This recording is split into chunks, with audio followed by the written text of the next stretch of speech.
Então, gente, eu inocentemente acreditava que, por exemplo, aqui temos primeiro ano, que todas as correções da primeira, segunda, terceira e quarta semana caberiam em um dia só, em uma gravação só, mas infelizmente não é isso que aconteceu. Então, a partir de agora eu vou postar só os vídeos das próximas semanas. Às vezes eu vou juntar a semana 2 com a semana 3 porque o vídeo fica pequeno, mas se ficar grande eu vou colocar um de cada vez. Então vocês fiquem atentos naquela imagem que eu coloco na capa do vídeo e na descrição do título dele, tá bom? Semana do PET de História, terceiro ano do ensino médio. Atividade 1. Caro aluno, depois de ler as informações acima e feita a leitura dos textos sugeridos, responda em seu caderno. Lembrando que essa atividade foi tirada do PET e acima tem vários textos para você ler. Avalie a relação de dependência política entre o governo federal e estadual, grandes fazendeiros e coronéis, durante o período da República do Café com Leite. Aí eu coloquei aqui para vocês aquele esqueminha que eu já até mostrei na primeira videoaula, né? O governo federal dava apoio político e financeiro para o governo estadual, que dava verbas e benefícios para os coronéis. Em troca, coronéis arrumavam votos na sua comunidade, na região em qual ele exercia influência, para o governador do estado, que por sua vez pegava a sua influência e conseguia votos para o governo federal. Então era um ciclo vicioso, né, que fazia com que todos se mantivessem no poder de acordo com os interesses da classe política majoritária. Atividade 2. É uma atividade adaptada do Enem.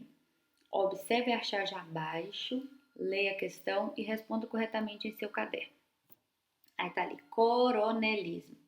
Os coronéis eram latifundiários que tinham grande poder sobre uma vila, tá faltando um ali, né?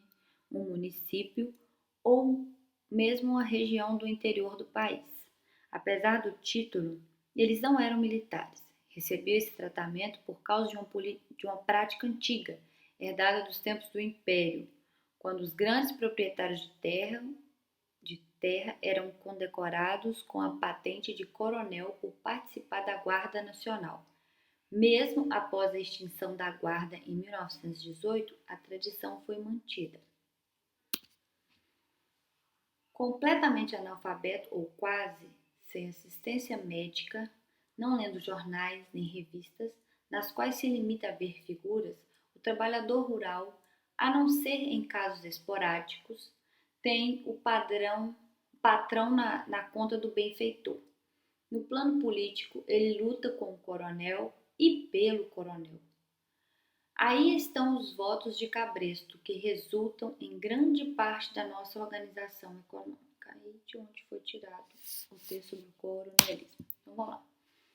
O coronelismo, fenômeno político da Primeira República, de 1889 a 1930, tinha como uma de suas principais características o controle do voto, o que limitava, portanto, o exercício da cidadania. Nesse período, esta prática estava vinculada a uma estrutura social. Aí nós temos aí a letra A, B, C e D. E a resposta correta é a letra C, que era agrária, marcada pela concentração de terra e do poder político local e regional. Beleza? Terminamos aqui com mais uma correção. Bora partir para a próxima semana do PET de História do terceiro ano do ensino médio. Resumo do tema. Na República Velha, quase toda a economia do Brasil girava em torno do café. Esse produto liderava a exportação na época, seguido da borracha, do açúcar e outros insumos. Na virada do século, a maioria dos trabalhadores das fazendas de café eram os imigrantes. Aí tem uma tabela. E tipo assim, o período da chegada, né? Portugueses, italianos, espanhóis, alemães e japoneses. Então, como você pode ver, independente do período, a maioria sempre foi portugueses. E seguidos aí é de italianos, depois espanhóis, alemães e japoneses. Na verdade, eu disse sempre português, mas teve alguns períodos do ano, né? Por exemplo, nesse aqui, foi a menor quantidade de portugueses e a maior quantidade de italianos. Mas enfim, foi assim. O Brasil, desde 1890, vinha tendo uma superprodução de café. E esse aumento na oferta derrubava o preço do produto no mercado internacional e, para uma economia baseada no café, a queda de preço poderia ser fatal se o governo não tivesse interferido na economia. Para manter a exportação do café, o governo resolveu desvalorizar a moeda. A desvalorização torna o produto nacional mais barato quando vendido para o exterior, mas torna os produtos internacionais mais caros. Isso beneficiou os cafeicultores que puderam manter os lucros com a exportação de café, mas essa solução não foi muito duradoura, que deixou o Brasil mais endividado.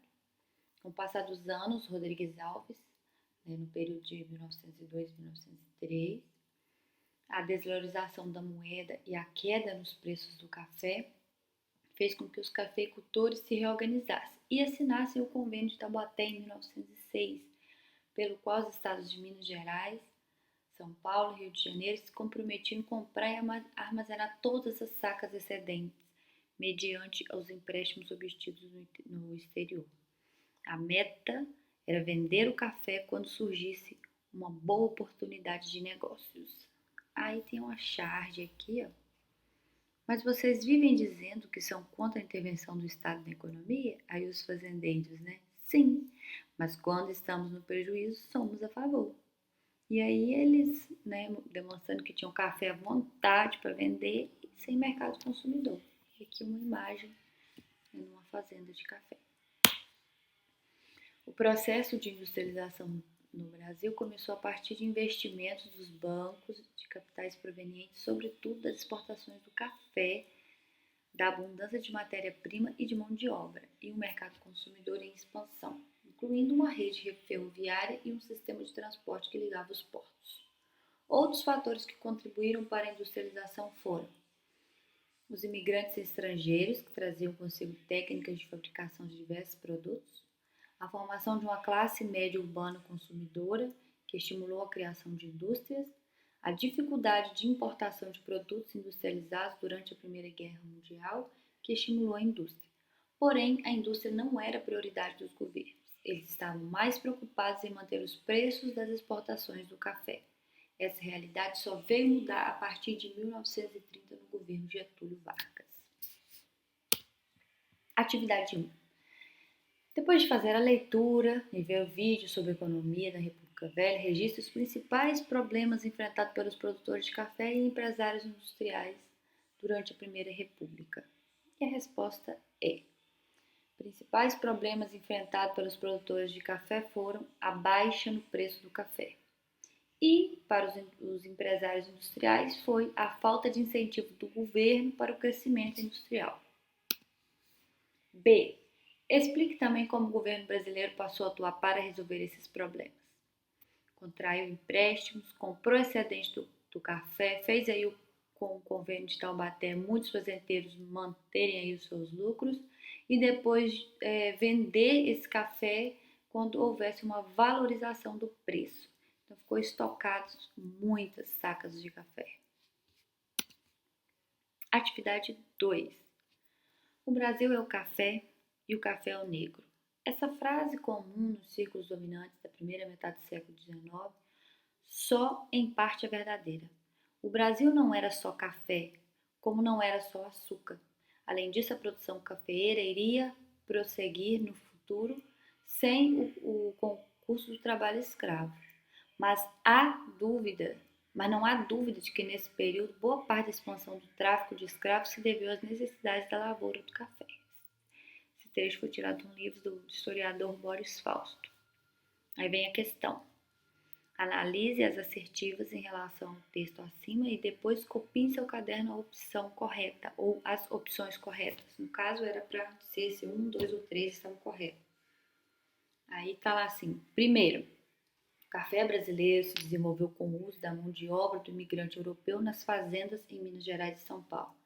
Sim, teve mão de obra do imigrante europeu, mas não era com uso exclusivo. Houve também, né, o uso da mão de obra escrava.